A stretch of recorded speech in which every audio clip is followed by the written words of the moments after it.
Kita yang sediakan, ya. kita yang sediakan. Paham, saya paham. Bahwa fotokopi di Jakarta, kemudian di situ ada foto di fotokopi ijazah itu, foto itulah yang Anda ganti dengan foto orang itu, begitu kan? Betul. Nah, kemudian itu difotokopi lagi, begitu kan? Iya. Nah, kemudian barulah Anda legalisasi dengan cap palsu, begitu kan? Langsung ke sekolahnya. Oh, langsung ke sekolahnya? Iya. Nah, dilegalisasi langsung ke sekolahnya walaupun fotonya diganti? Iya. Artinya Anda mengganti orang yang ada di ijazah itu dengan calon kepala daerah itu, dan sekolahnya tidak tahu bahwa fotonya orangnya diganti, begitu ya? Ya, biasanya kalau sudah bermain seperti itu sudah tidak ada banyak pertanyaan karena memang di bawahnya sudah kita sediakan amplop. Ya, oke. Saya mau elaborasi dulu. Berarti Anda main juga dengan oknum kepala sekolahnya dong? Ya, mau nggak mau harus terlibat semuanya. Itu Anda dibayar berapa itu? Ya, paketnya cukup besar, Pak. Paketnya cukup besar. Karena kita jamin semuanya. Termasuk Hitungannya puluhan juta, ratusan juta, miliaran? ya untuk di tingkat meninggalkan di kepala sekolah kita meninggalkan puluhan juta. Untuk proses legalisasinya aja. Artinya Anda mengganti nama juga di situ, toh? Iya, Selain betul, foto? betul. Ya, ini yang mau saya katakan. Jadi pengalaman kita memverifikasi ini hampir puluhan tahun saya di KPU, memang salah satu modusnya ini. Jadi ada nanti ijazah, karena persyaratan untuk menjadi calon kepala daerah atau calon anggota legislatif kan cukup menyerahkan legalisasi ijazah. Fotokopi ijazah yang dilegalisasi. Tidak harus menunjukkan asli.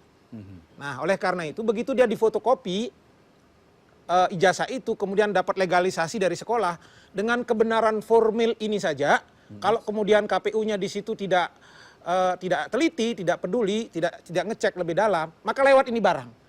Ini yang menjelaskan kenapa ini lewat ini barang. Ini modus pertama. Modus yang kedua yang pernah terjadi, dan modus yang dilakukan ini pernah menimpa salah satu petinggi partai di Indonesia. Pada pemilu 2019, tahun 2009, yang begitu saya datang bersama salah satu anggota Bawaslu di salah satu tempat di Jakarta, dan kita cek dari legalisasi itu, ternyata nomor induk yang tertera di nama itu adalah milik orang lain.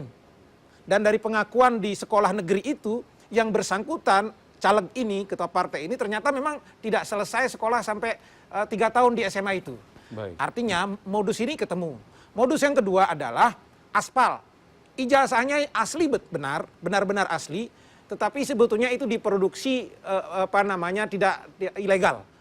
Ada nomor induknya, ada ininya sama persis itu, yang kemudian inilah diproduksi ilegal. Ini modus kedua yang sering terjadi. Dan modus ketiga yang terjadi juga adalah ijazah setara. Jadi dia tidak pernah ikut kursus paket C, kejar paket C. Di beberapa daerah pernah saya temukan di Jakarta sampai 10 orang, 11 orang paket C, tetapi sebetulnya secara rasional dia tidak pernah sekolah di situ karena tinggalnya jauh di timur, jauh di barat begitu, tapi dia dapat paket C. Dan ini memang ketika awal-awal dulu terjadi. Fenomena ijazah palsu ini sebetulnya kalau mau saya katakan, kalau bicara trennya sekarang tidak terlalu buruk sebetulnya. Ketika proses peralihan rezim tahun 99 dan 2004 kemarin itu yang banyak sekali. Jadi ketika terjadi pergantian rezim kan kemudian banyak anggota DPR kita waktu itu kualitasnya agak buruk ya. Baik. Mantan tukang ojek, mantan preman tiba-tiba masuk parlemen dan tidak punya ijazah. Nah, tahun 99 tahun 2004 itu yang saya kira kasusnya agak cukup besar pada saat itu. Pak Menteri, mungkin Anda mau Ya, bertanya? kalau yang di perguruan tinggi ini setelah fenomena yang terjadi muncul di lapangan, itu adalah ada seseorang, dia itu tidak kuliah tapi dapat ijazah. Ini yang sehingga tidak pernah kuliah dapat ijazah, ini yang harus kita lacak. Kami punya namanya pangkalan data pendidikan tinggi. Di pangkalan data kami punya data mahasiswa se-Indonesia, 7 juta mahasiswa kami punya data. Sehingga dalam jumlah ini kami lacak. Si A dari universitas apa, proses pembelajaran gimana itu ada. Begitu itu muncul di tempat kami, apakah itu hanya legalisir Pak Putu, hanya ini, kami bisa lacak itu. Legalisir muncul pada kami, NIM-nya siapa, di situ akan keluar. Oh ini NIM-nya orang lain, maka ini ijazah palsu. Pada tahun 2016 ini tidak main-main, memalsu ijazah luar negeri, untuk sekolah di luar negeri, mengambil S2 di luar negeri. Ternyata di sana gagal kuliahnya. Tapi setelah itu kami lacak, tolong dicek, dia setelah menjadi dokter di Indonesia, komplot lagi. Kami akhirnya apa? tolong dilacak. Kebetulan dilacak di sana tidak melakukan dapat ijazah aslinya, tetapi pemalsuan ijazah itu. Akhirnya apa? Dia tarik ijazahnya, tarik doktornya, kemudian dipecat dari PNS-nya.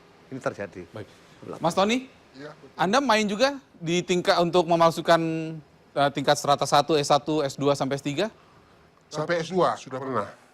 Bisa cerita nggak gimana kalau modus yang Anda mainkan tuh kayak apa? Jadi Anda kalau S2 dia meminta penerbitan belangkonya ya kita pesan lagi kepada yang bikin. itu kan belangkonya kan asli ya, ada yang asli. Nah kalau Anda main yang belangko asli atau yang palsu? Ya kalau dari pemasoknya kita terima katanya asli.